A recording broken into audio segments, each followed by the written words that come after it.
તો ચૈતર વસાવાને 7 વર્ષની જેલ થઈ છે મિત્રો, અને ચૈતર વસાવાને જેલમાં નાખી દીધા છે. હવે ચૈતર વસાવા જેલમાંથી બહાર નીકળવા માટે તેમને ભાજપની અંદર જોડાવવું પડશે મિત્રો. અને ચૈતર વસાવા જેલમાં નહીં, પરંતુ વસાવા ભાજપની અંદર આવવું જ પડશે. શા માટે આવું હું કહી રહ્યો છે, તો અમને બધા લોકોને વિડીયોની અંદર બતાવવા જઈ રહ્યો છે.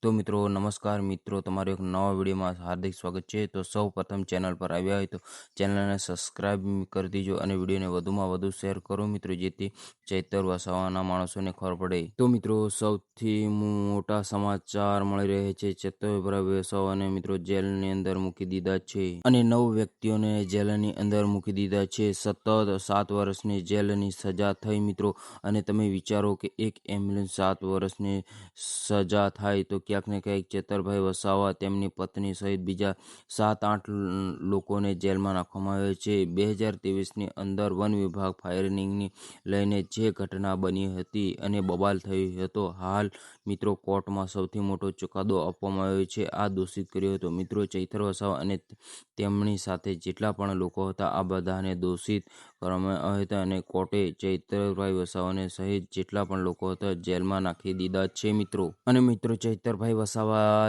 હવે જેલમાં નહીં, પરંતુ ચૈતરભાઈ વસાવા હવે ભાજપની અંદર હું આવું છું. શા માટે કહી રહ્યો છું? કારણ કે ચૈતરભાઈ વસાવાને વારંવાર જેલની અંદર જાય છે, અને આજે પણ આપણને ખબર પડે છે કે રાજુભાઈ કરાપડા શા માટે આ આદમી પાર્ટી છોડીને, ચૈતરભાઈ વસાવા તેમના મિત્ર હતા છતાં પણ ક્યાંક ને ક્યાંક ભાજપમાં જોડાઈ ગયો છે. જે હા મિત્રો, આપણે વાત કરી રહ્યા છીએ કે ભાજપની અંદર જાય તો જેલમાંથી છુટકારો મળે એવું લાગી રહ્યું છે મિત્રો, કારણ કે તેમને બધા લોકો જાણતા હોય છે, એટલે તેમને જેલની અંદર મૂકતા નથી મિત્રો. કે પછી અત્યારે આ આદમી પાર્ટીના નેતાઓ ગોપાલ ઇટાલિયા, રાજુ કરપડા, ચૈતર વસાવા, પરવીન રામ, ઈસુદાન ગઢવી અને આ બધા જેલમાં નાખી દેવામાં આવ્યા હતા મિત્રો. અને વારંવાર ચૈતરભાઈ વસાવાને ઉપર મિત્રો જે થઈ રહ્યું છે, ચૈતર વસાવા ક્યાંક ને ક્યાંક હાલ ગુજરાતની અંદર એવડું મોટું નામ બનાવ્યું હતું મિત્રો. જે મિત્રો વાત કરીએ કે ગુજરાતની અંદર ચૈતરભાઈ વસાવા લોકસભા એટલી બધી છે કે મિત્રો તમે જોઈને પણ ચોંકી જશો. તેમની સાથે ગમે તેવા નેતા અને તેમને પણ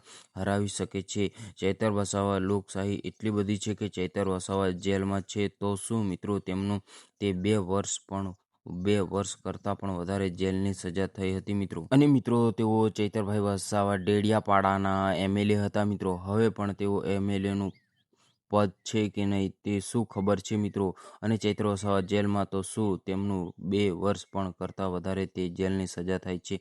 ક્યાંક ને ક્યાંક ડેડિયાપાડાના એમએલએ પદમાંથી તેમનું રાજીનામું આપી દેવું પડશે, અને મિત્રો હટાવી દેવામાં આવશે. અને ક્યાંક ને ક્યાંક ચૈતરભાઈ વસાવા માટે શું તમે કહેશો? આવનારા ટાઈમની અંદર પણ થાય, સારા એવા વકીલો લાવો અને ચૈતર વસાવાને જણાવો. એક નવો વિડીયો રહ્યો છે, અને દિલથી ધન્યવાદ મિત્રો. અને તમને કોઈ પણ વિડીયોની અપડેટ મળે તો હું મિત્રો વિડીયોની અંદર બતાવીશ. અને મિત્રો તમે વિડીયો ગમે તો લાઈક, કોમેન્ટ, શેર અને ચેનલને સબસ્ક્રાઈબ કરી દીજો મિત્રો. મળીએ એક નવા વિડીયો સાથે.